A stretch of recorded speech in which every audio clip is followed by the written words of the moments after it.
కుటుంబ సభ్యులు ప్రాణదాతలైనటువంటి నా మార్కాపురం నియోజకవర్గ ప్రజలారా, మహిళా సోదరీమణులారా, మీ అందరికీ పేరు పేరున హృదయపూర్వకంగా పాదాభివందనాలు తెలియజేస్తా ఉన్నా.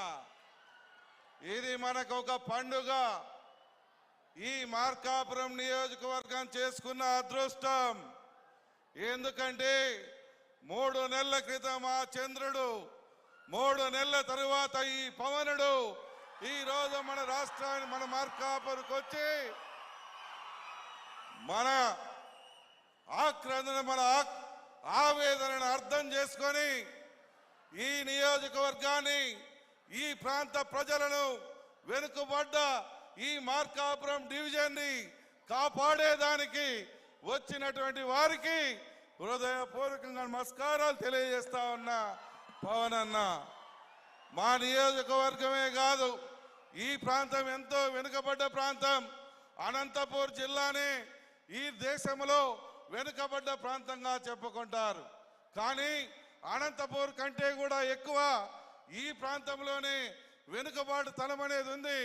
వర్షాలు లేవు, కరెక్ట్గా మంచినీళ్ళు త్రాగటానికి ఉండవు, తాగేదంతా కూడా ఫ్లోరిన్ వాటర్. ఇటువంటిది గత 25 సంవత్సరాలుగా ఈ ప్రాంత ప్రజలు పడుతున్నటువంటి కష్టాల్ని కల్లారా చూసినటువంటి వాడిగా నేను మీ ముందు ఈ సమస్యల్ని మా నియోజకవర్గ ప్రజల తరపున విన్నవించుకుంటున్నానన్న. ఈ వెనుకబడ్డ ప్రాంతంలో ఒకప్పుడు త్రాగటానికి నీళ్లు లేవు, వర్షాలు పడవు, పండటానికి పంటలు లేవు, కరెక్ట్గా బోర్లు కూడా సక్రమంగా రానటువంటి పరిస్థితి. ఇటువంటి పరిస్థితుల్లో ఈరోజు ఈ యొక్క ప్రాంత ప్రజలు చేసుకున్న అదృష్టంగా 12,90,00,000 రూపాయలతోటి 578 గ్రామాల్లో త్రాగునీటి సౌకర్యాన్ని కల్పించేదానికి మీరు ఇక్కడికి వచ్చారు. మీతో పాటు మా జిల్లా మంత్రులు పెద్ద ఆయన ఆనం రామనారాయణ రెడ్డి గారు, మా మంత్రి స్వామి గారు, మా అన్న ఎంపీ గారు అయినటువంటి మాగుంట శ్రీనివాస్ రెడ్డి గారు, మా సహచర ఎమ్మెల్యేలందరూ కూడా ఈ నియోజకవర్గాన్ని అభివృద్ధి చేయాలని, ఈ డివిజన్ని అన్ని రకాలుగా ఆదుకోవాలని ఎప్పటి నుంచో కూడా కోరుతా ఉన్నారు. మీరు మా ఆక్రందనను మన్నించి ఇక్కడికి వచ్చినందుకు మా నియోజకవర్గ ప్రజల తరపున మరొకసారి మీ అందరికీ హృదయపూర్వకంగా పాదాభివందనాలు తెలియజేస్తా ఉన్నా. ఈరోజు వైసీపీ పార్టీ వాళ్ళు మాట్లాడుతూ ఉన్నారు, ఈ ప్రభుత్వం ఏమీ చేయట్లేదు, ఈ ప్రజలకు ఏమీ చేయట్లేదని ప్రజల్ని రెచ్చగొట్టాలని చూస్తూ ఉన్నారు. నేను ఒకటి అడుగుతా ఉన్నా, 9,70,000 కోట్ల రూపాయలు అప్పు చేసి ఈ రాష్ట్రాన్ని మాకు అప్పచెప్పారు. దాంట్లో 2,10,00,000 కోట్ల రూపాయలు మీరు పథకాలకు ఇచ్చారు. మిగిలిన 7,60,000 కోట్ల రూపాయలు ఎక్కడ పెట్టారు? ఏ ప్రాజెక్టు కట్టారు? పోలవరం పూర్తి చేశారా? వెలుగొండ కట్టారా? హంద్రీనీవా పూర్తి చేశారా? గాలేరు నగరి కట్టారా? ఏ ప్రాజెక్టు పూర్తి చేశారు? ఏ యొక్క డ్యామ్ పూర్తి చేశారు? ఏ రోడ్డు వేశారు? ఏ కాలువ తీశారు?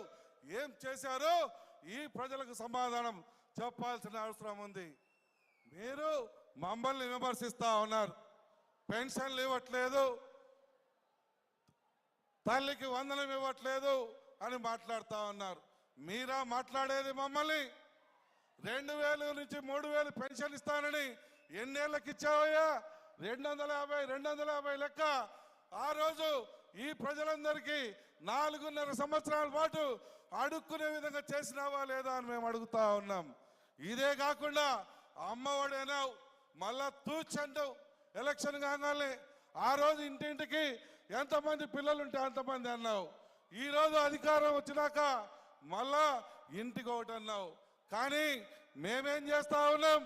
ఈరోజు ఈ రాష్ట్రాన్ని అన్ని రకాలుగా అభివృద్ధి పనులు నడిపిస్తూ సుమారు 68 లక్షల కుటుంబాలకి తల్లికి వందనం పడే విధంగా చేశామని చెప్పి ఈ సందర్భంగా మనవి చేస్తా ఉన్నా. మీకంటే 40 లక్షల 24 లక్షల మంది పిల్లలకి ఎక్కువ మందికి మేము తల్లికి వందనం ఇచ్చాం. పెన్షన్లు 3,000 నుంచి 4,000కి ఇస్తా ఉన్నాం. 4,000 నుంచి 15,000 వరకు పెన్షన్ల పంపిణీ కార్యక్రమం చేస్తా ఉన్నాం. మరి ఎక్కడ మేము తప్పు చేస్తా ఉన్నాం? ఏదైపోతే మళ్ళీ ఇంకోటి ఎత్తుకున్నావు. యువత పోరన్నావు. ఏ యువత పోరయ్యా నీది? యువతకు న్యాయం చేస్తావా?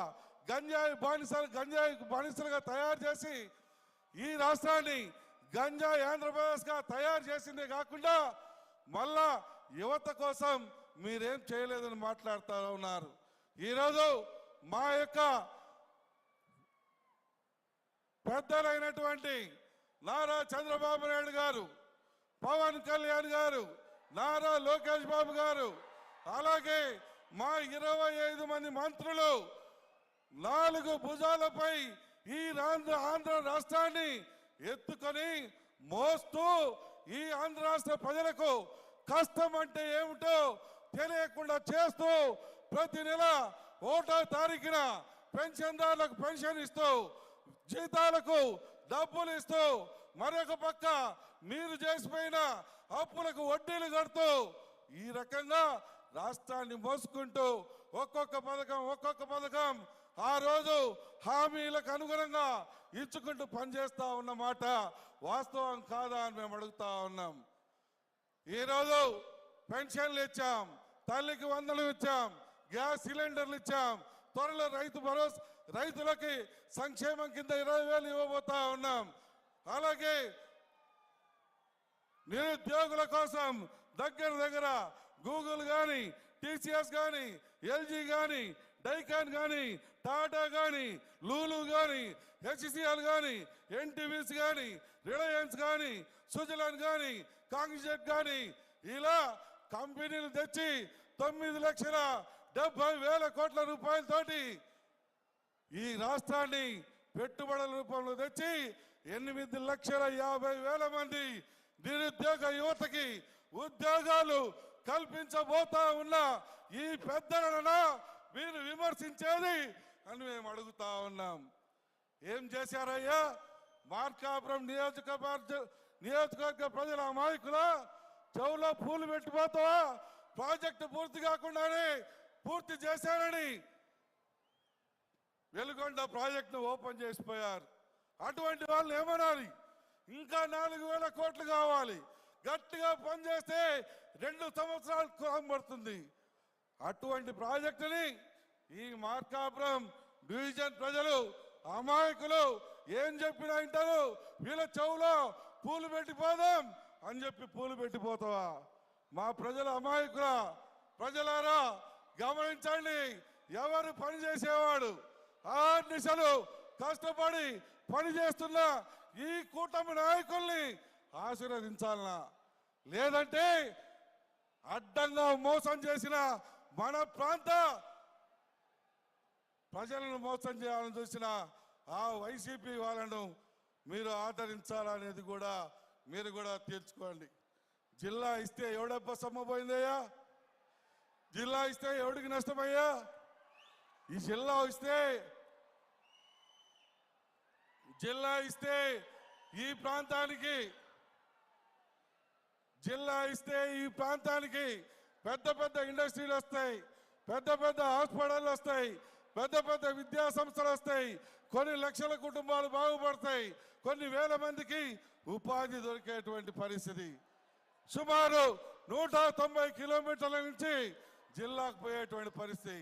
అటువంటి పరిస్థితుల్లో జిల్లా కావాలని మేము అడిగితే కనీసం జిల్లా గురించి ఎత్తలేదు. అటువంటిది ఈరోజు ఈ ప్రాంత అభివృద్ధి కోసం మన మార్కాపురం ప్రాంతాన్ని అభివృద్ధి చేయాలని, మార్కాపురం ప్రాంతాన్ని కాపాడాలని మన పవనుడు, ఆ చంద్రుడు, ఆ లోకేశుడు కంకణం కట్టుకొని ఉన్నారు. ఆ విషయాన్ని గుర్తుపెట్టుకొని ఉండమని మీ అందరికీ మనవి చేసుకుంటూ సెలవు తీసుకుంటా ఉన్నా. జై హింద్, జై వందే మాతరం. Thank you so much sir. అనర్గళ గళంతో ఇప్పటి వరకు చాలా చక్కగా మరి విషయాలు మీరు విపులీకరించినందుకు కృతజ్ఞతలు తెలియజేస్తూ తదుపరి ఆహ్వానం తెలియజేస్తున్నాను. గౌరవ పార్లమెంటు సభ్యులు ఒంగోలు శ్రీ మాగుంట శ్రీనివాసులు రెడ్డి గారిని వారి యొక్క ప్రసంగాన్ని చక్కగా సంక్షిప్తంగా ఇవ్వవలసిందిగా కోరుతున్నాను. అందరికీ నమస్కారాలు.